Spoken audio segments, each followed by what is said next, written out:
the common sense. So my appeal is to British common sense, which is to look carefully around you and say, if this continues, what world will you be living in? This is a message to the reasonable center, the people who ordinarily wouldn't get involved in politics, who just want to live their lives. They don't want they're quiet. They just go about their business. My message is to them: if this continues, that violence is going to come to you. You will have no choice. You're in a fundamental situation here where whether you choose violence or not, violence is coming to you. You either fight back or you die.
This is a massive factor, and frankly, it's a strategy that will succeed if it is not stopped.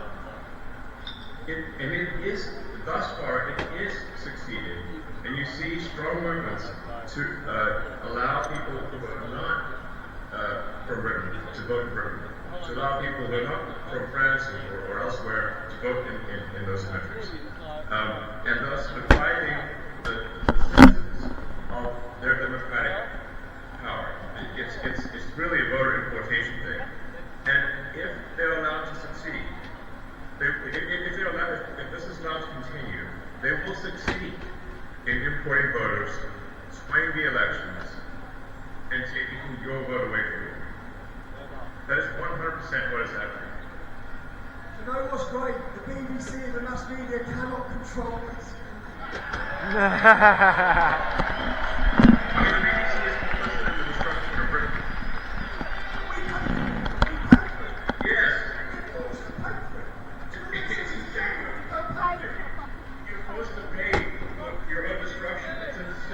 It's unfair, it is wrong.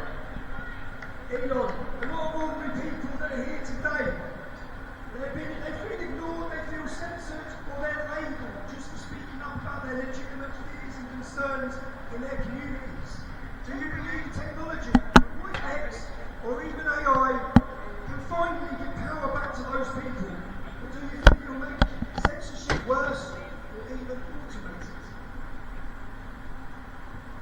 I mean, that's a complicated question. It really depends on what government is in charge. The government can also use whatever powers are available to suppress the people. And so I really think there's got to be a change of government in Britain. And we don't have 4 years or whatever the next election is. It's too long. Something's got to be done. There's got to be a dissolution of Parliament and a new vote held. Really, what matters is rallying the people of Britain, really getting the people of Britain to get the message out there, talk to your friends and family, and build a massive power base among the people.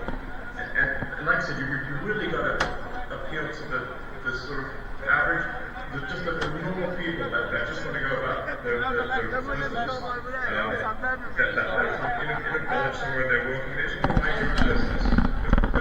You've got to point out to them that if we don't take action, they won't be able to mind their own business because other people are going to come and rob them. There's genuine risk of rape and murder and the destruction of the country and dissolution of the entire way of life. And so, yes, in a normal course of business, if things were, if you weren't under a massive attack, then people should go about their business and just live their lives.